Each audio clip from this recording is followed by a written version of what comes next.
Selamat malam, Shalom, Assalamualaikum warahmatullahi wabarakatuh. Salam sejahtera bagi kita sekalian. Saya Dr. Franky PPK BMK selaku Direktur Rumah Sakit Gemim Pancaran Kasih Manado. Bersama direksi dan segenap karyawan mengucapkan turut berbelasungkawa atas kematian dan kepergian almarhum yang meninggal di rumah sakit kami pada siang hari tadi. Mengenai berita viral yang beredar di masyarakat melalui media sosial, setelah kami berdiskusi dan berkonsultasi dengan Ketua Gugus Tugas Kota Manado, dalam hal ini Bapak Wali Kota Manado, Bapak Dr. GSBL kami disarankan untuk memberikan klarifikasi. Setiap pasien yang masuk di Rumah Sakit Gemim Pancaran Kasih,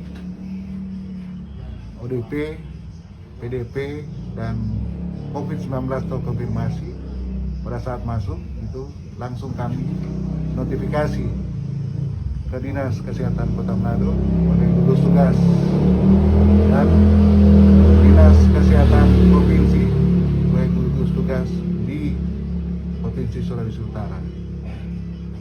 Dan selama dalam penanganan dan perawatan, apabila pasien ini meninggal, kami juga harus menotifikasi atau memberitahukan ke gugus tugas Dinas Kesehatan, gugus tugas Kota Manado,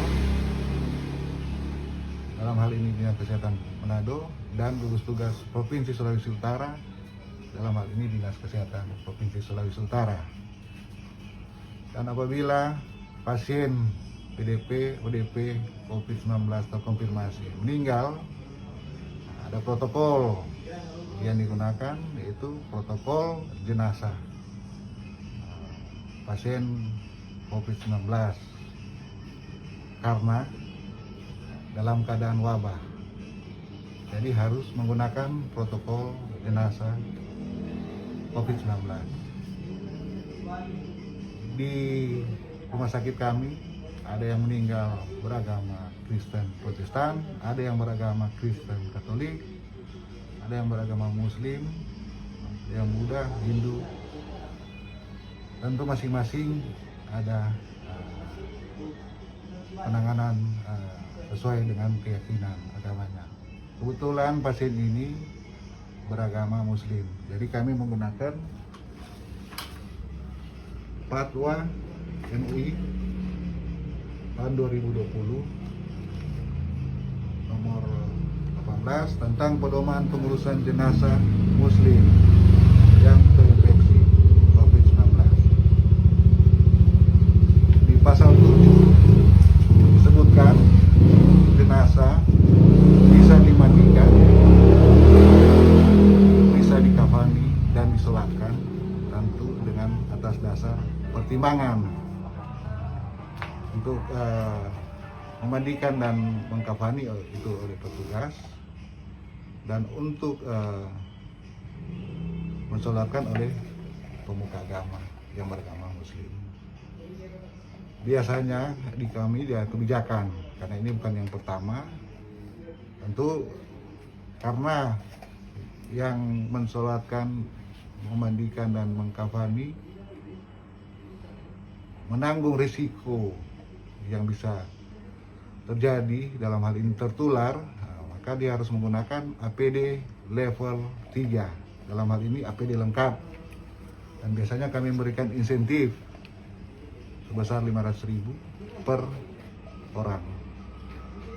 Kebetulan yang terjadi tadi adalah yang memandikan pemuka agama, yang mengkafani dan mensolatkan.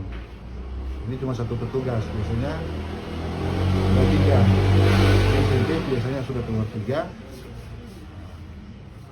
Yang menerima adalah pemuka agama.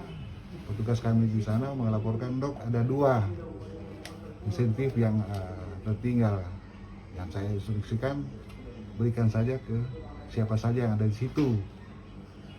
Dan kebetulan yang ada di situ keluarga. Dan menurut petugas, keluarga tidak menerima. Jadi itu ada miskomunikasi, mungkin ada kesalahpahaman. No? Kalaupun kami salah, kami mohon maaf, tapi dari lubuk hati kami yang terdalam, kami hanya menjalankan kebijakan yang telah dibuat. Dan misalnya pun kalau diterima, anggaplah itu sebagai ungkapan bela sungkawa. Bukan dalam hal ini yang berbeda isu kami menyogok untuk mengatakan pasien ini COVID-19. Untuk menentukan pasien ini COVID-19, dia harus melakukan pemeriksaan swab PCR dan dia harus positif. Sepanjang dia belum ada hasil, nggak bisa dia tentukan dia pasien ini COVID-19 terkonfirmasi. Di dalam hal ini pasien ini terdiagnosa sebagai PDP COVID-19. Untuk protokol yang digunakan adalah harus protokol penanganan jenazah COVID-19. Kedua, untuk klarifikasi masalah bahwa kami membolehkan untuk dibawa pulang, ini kami klarifikasi sebab sama yang saya terangkan tadi, semua pasien yang meninggal dengan ODP, PDP, COVID-19 dan COVID-19 terkonfirmasi harus dinotifikasi ke Dinas Kesehatan Manado, gugus tugas Manado, Dinas Kesehatan Manado dan BNPB Kota Manado, Polsek dan Ramil. Jadi kami sudah melakukan apa yang menjadi tugas dan kewajiban kami. Yang menjadi tugas dan kewajiban kami adalah menangani dan melaksanakan apa yang menjadi protokol. Prinsip kami adalah menjalankan tugas dan menunaikan misi kemanusiaan tenaga kesehatan kami. Kalaupun ada kesalahan, mungkin miskomunikasi antara kedua belah pihak, kami mohon maaf. Dan yang kedua, kalau kami membolehkan itu mungkin tidak, karena kalaupun kami membolehkan, kami bisa diproses melanggar protokol penanganan. Jadi mungkin ada miskomunikasi yang selama ini. Siapapun yang merasa kehilangan, kalaupun terjadi pada kami, pasti akan merasa ada perasaan berat. Tapi semua itu sudah menjadi kehendak yang Maha Kuasa.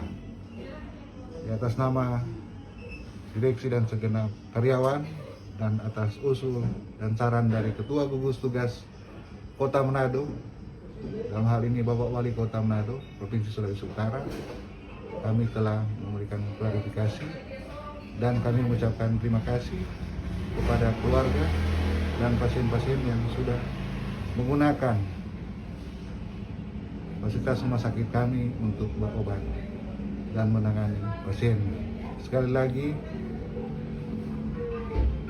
atas nama direksi kami mengucapkan turut berbelasungkawa yang sebesar-besarnya. Kiranya Tuhan memberkati kita sekalian dan selamat malam dan salam sehat.